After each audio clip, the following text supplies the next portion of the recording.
Ather Energy just raised $108 million, and you'd think that that would give them a competitive advantage against OLA Electric, but they actually raised $140 million this week, so both of these companies are filling up their war chests right now. And this is kind of sad to say, but OLA Electric has basically outperformed Ather Energy in every possible way since they started selling their S1 scooters, and that's sad to say because Ather Energy did take a much more organic, creative, authentic approach to building their company and their scooters, and in a perfect world, they would be the winners in this space, but it's not a perfect world, and oftentimes business does trump innovation at the end of the day. Now, just one note to add here, that $140 million round that OLA Electric has apparently raised hasn't yet been confirmed by the company or their investors, so this information is coming from Mint, and so we need to take it with a grain of salt because it's possible that this is just a rumor. Okay, so now I want to compare these two companies to see where they're both at and how Ather Energy compares at the moment with OLA Electric. So in the calendar year of 2022, India sold 6,15,365 two-wheeler EVs, and out of this, Ola was in the top at 1.08 lakh EVs sold, while Ather came in at number 5 with 51,192 sold, behind Okinawa, Hero Electric, and Ampere Motors. So in other words, Ola Electric had a 17.5% market share, Ather Energy was down to 8.3%, but how did that happen? Because Ather Energy had a huge head start. Ather Energy was making EVs for way longer than Ola Electric, but then Ola Electric came along, they raised a bunch of money, and that enabled them to zoom past Ather, and they put a bunch of that money into building their production capacity. So at the moment, they've reached a capacity of 1 million scooters every single year. They're planning to expand that later this year, 2023, to 2 million scooters per year, and this is all in a single production facility, which can be scaled to 10 million scooters per year at its maximum output. Now, obviously, getting to that 10 million scooter output is going to take a couple of years for them. It's not something that they can do right away, but that's what they're aiming for, whereas Ather is a bit of a different story because they have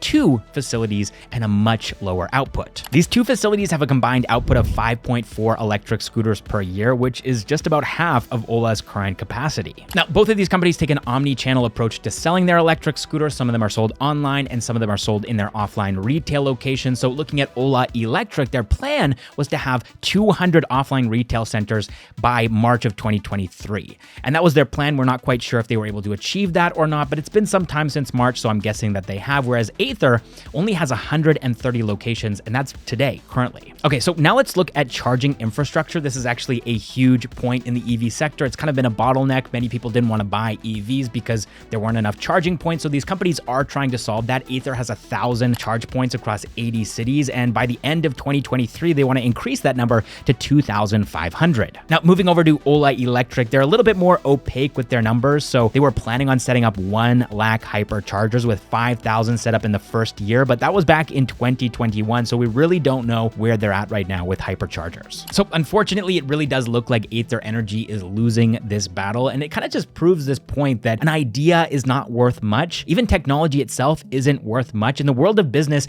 execution is everything, and it seems like Ola Electric is executing pretty well. I mean, they've had a number of speed breakers along the way, potholes, things that they did wrong, things that people were upset about, but they've been executing, and they've been executing really well, and they have the support and belief of investors to keep pouring money into this company because they believe in Bhavish, they've seen what he's built in the past, and they're ready to keep funding his vision of bringing Indian electric two-wheelers to the rest of India and ultimately to a global audience as well. Looking at Ather though, and looking at the funds that they've raised, they're planning on spending some of it to launch a new product. They also want to expand their charging infrastructure and their offline retail network as well. Ola Electric, of course, is significantly more ambitious. They want to move into the four-wheeler category. They want to expand globally, and I'm looking forward to seeing what they're able to use these funds for and the advantage that they're able to build with this money. Also, Swapnil Jain, Tarun Mehta, founders of Ather, we'd love to have you over for a podcast to talk about the incredible story of Ather Energy from the early days all the way until 2023 when you guys are in this very competitive landscape. So that's an open invitation and we'd love to have you. Okay, now let's move on to the next news item here, BigSpoon. I'm not sure how many of you guys have heard of this company, but they seem to be in a bit of trouble. Why? Well, here's the story. Back in 2021, Grip Invest's investors put $2 million into a lease financing deal with BigSpoon. Now, why were these investors putting money into BigSpoon via Grip Invest? Well, they were going to get an IRR, internal rate of return, of 21%. This would happen over the course of 24 months on their investment, and one rental payout as part of the deal was supposed to happen on the 4th of September, 2023. But then things took a turn for the worse. See, allegedly what happened here is that Grip Invest team went went to BigSpoon's office in Ahmedabad to get a payout just this last week, but Kapil Matrani, the CEO and co-founder of BigSpoon, was untraceable. They couldn't find him at his home, they couldn't find him at his office, they tried his phone, he was unreachable, and they tried to get in touch with him for 48 hours, and then finally Grip Invest had to go to their investors and say, hey guys, listen, I think this guy has skipped town. So now Grip Invest has initiated legal action against BigSpoon and its senior management for potential fraud. Now, I was careful earlier to use the word allegedly, and that's because Kapil actually has come out. He's spoken to Your Story and he said that his investors aren't allowing him to share his side of the story, but it does seem like there is another side, another facet of this story that maybe we're not seeing at the moment. So it's possible that we don't have the full picture and we'll just have to wait for an update. He's also alleging that he's received death threats from his investors, and he's actually opened the company up for a forensic audit, and his investors are asking him to return the money personally, which he said is obviously impossible, and he can't be held guilty until the verdict of the audit is out. Now, if you want to read the full response, I'll put it on the screen right now. He's obviously chosen not to divulge where he is, his current location. He's probably scared for his safety, but if you want to read that story, it's on the screen right now. Take a look. All right, next up, this is incredible. Huge congratulations to Zoho for becoming the first bootstrapped SaaS company ever in all of history to reach 100 million users. And this is made even more incredible by the fact that it took them 12 years to reach their first 1 million users in 2008, and the last 50 million came in just 5 years. All right, next up, this is an ad slot. So if you're a startup founder, if you're running a company and you want to get some publicity for your business, then this ad slot right here could be yours. Now, in the past, people were a little bit confused about where they should reach out to us. Some people were reaching out to me personally on Instagram or Twitter, or reaching out to our Gmail account, backstagewithmillionaires@gmail.com. That's not a great place anymore. It's kind of filled with spam. So we've actually created a Google form so that if you want to sponsor one of our videos, you can find a link to that in the description down below. And things are actually going really well with our channel lately. I'm not sure how many of you guys have noticed, but our videos are getting tens of thousands of views and our shorts are in the millions, some of them. And so this is a great time for Backstage with Millionaires, and it's a great time to sponsor a Backstage with Millionaires video. And so because of that, we've actually set up our own internal sales team, and you can find a link to that Google form, again, in the description down below if you want to sponsor one of our videos. And we would really appreciate it because it helps us to keep these lights on. Okay, next up, let's talk about Fold Money. This kind of blew up on Indian startup Twitter this week, and it's an account aggregator platform, which is a relatively new concept. So I'll just fill you guys in on what this concept of AAs is all about. And the government of India really said it best in a press release where they explained exactly what an AA is, and you can pause the video if you want to read that. But my simple explanation is, let's say I'm a user, right? And I have an account with a financial institution, and I want to send information, some of my financial information from my institution to another institution. And so I can do that securely and safely and with complete control and confidence using an AA. So the AA acts as the middleman between my financial institution and the other financial institution that I'm trying to share information with. Now, look, AAs are still brand new here in India, relatively speaking, and the startups that are acting as account aggregators have an uphill battle because this is new technology. This is a new concept. And so even onboarding banks into the AA network is a challenge. They're struggling, right? And this is just the way it is in any new market. But Fold Money got a negative piece of feedback from a user on Twitter, and they kind of clapped back a little bit. So a Twitter user by the name of Dukaan said that Fold Money has turned out to be an empty burger. There's a ton of banks that aren't supported on the platform. The platform fails to fetch transactions half the time, and they don't fetch them frequently either. And so he kind of felt let down. And so Fold Money responded to this saying, maybe research a bit before signing up for an app that's in beta. And then they shared an article that they'd written about the challenges in the path forward for the company. Now, Dukaan responded to this tweet in a bit of a sarcastic tone saying, oh, I'm sorry I didn't read your blog post before pressing the install button. And this is where Fold replies back in a way that really put them in some hot water. They said, yep, dragging the hard work of a team in public, especially the one you didn't pay for without understanding how the product works, is much easier than reading a blog post. And yeah, this was the point when Fold Money went out of the oven and into the frying pan. The original tweet reply that they gave to Dukaan got about 80,000 views, but this one got more than 5 lakh views, and people were understandably pretty negative towards this company from this point onwards, saying that they've shown their true colors. Vishal Mathur said that this doesn't bode well for a company that intends to help you manage your money. Samir Desai said that this is how not to do social media at its best. Another Dukaan said that this is what happens when founders only care about valuations and exits, then customers become pesky, irritating things. And I'll just throw in my 2 cents here too. I've been saying this for a long time. I think Indian startups need to be more customer-centric, to the point where if someone gives you really sharp negative criticism or feedback, you just take it. It's not your job to retort back, say something witty or sarcastic in response. Just take the feedback and try to do better next time.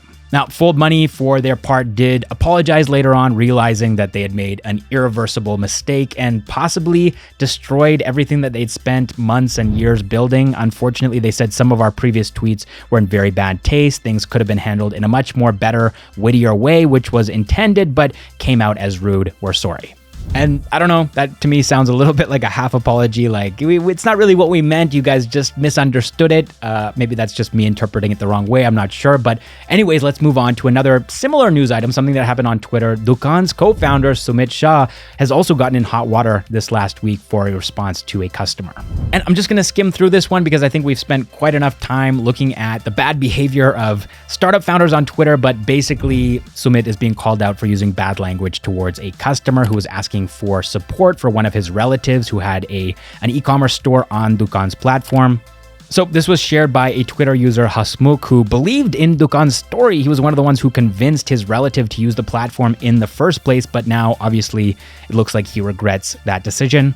And then later on, he shared an update saying that after he raised the issue on LinkedIn, and probably also after it kind of blew up on Twitter, they actually blocked his relative's e-commerce website, which is them basically taking this position that, in this case, the customer is not always right. In fact, they're taking a position that the customer is wrong, and we're going to block the e-commerce store and use this kind of language when replying to people who have been our customers in the past, which I think is unfortunate. Definitely not the right direction for Dukaan to be going. All of this negative optics and behavior is not going to help their company in the long run. All right, next up, a quick update on the ever-worsening situation over at Byju. They have not been paying their SaaS bills, and as a result, they no longer have access to tools like Salesforce, Tableau, and Toolject.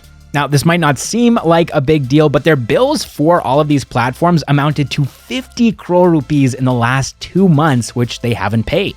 And then also some news has come out on top of that about employees not being paid what they were promised. So back in July of 2023 at a town hall, the head of Byju's tuition centers had said that the company would be paying variable or performance-linked income and other incentives to the entire staff with their September salaries. But according to 7 employees Money Control talked to, these incentives have not yet been paid with their September salaries. So in other words, if you've ever wanted to know what a company death spiral looks like, look no further. This is exactly what's happening at Byju's. Now, speaking of death spirals, let's look at another company that seems to be on the brink of disaster here, Gameskraft. And we've been tracking this story, but just to catch you guys up, back in September of 2022, the GST Intelligence Unit had issued a showcase notice against Gameskraft, alleging that the company had failed to pay 21,000 crore rupees in GST for a period between 2017 to June 2022. So the company was accused of promoting online betting through cards, casual and fantasy games, and had allegedly failed to issue invoices to their customers. So the company was asked to pay 28% GST on the betting amount, which came to 77,000 crore rupees. In addition to this, they were also accused of submitting fake and backdated invoices, which was uncovered during a forensic examination of documents. Now, initially, the Karnataka High Court had actually quashed this tax evasion notice, saying that Gameskraft wasn't liable to pay, but then that was overturned by the Supreme Court of India. And this means that the GST department can now continue with its case against Gameskraft, and if they're found guilty of this tax evasion, then they're going to have to give them 21,000 crore rupees, which of course would be the biggest tax claim in the history of indirect tax evasion in India. All right, next up, let's take a look at the funding news this week. Obviously a very big week because of Ather Energy and Ola Electric. So the total came in at $325.11 million across the entire ecosystem, and actually that makes it the second best week for Indian startup funding in this financial year. But apart from these 2 EV companies, let's take a look at some of the other companies that raised funds this week. So one was Pepperfry, an online furniture marketplace. They raised $23 million. Then we have Captain Fresh, a B2B fish and seafood startup. They raised $20 million in an extended Series C round. Then we also have space tech startup Manastu. They are building green propulsion systems for satellites, which are capable of avoiding space debris, and they raised $3 million in their pre-Series A round. And then finally, we have Ellipsal. They raised $300,000 to develop a patented technology that would help people to harness 100% more energy from solar panels. All right, that is all the startup news that I have for you guys this week, and I will see you in the next one.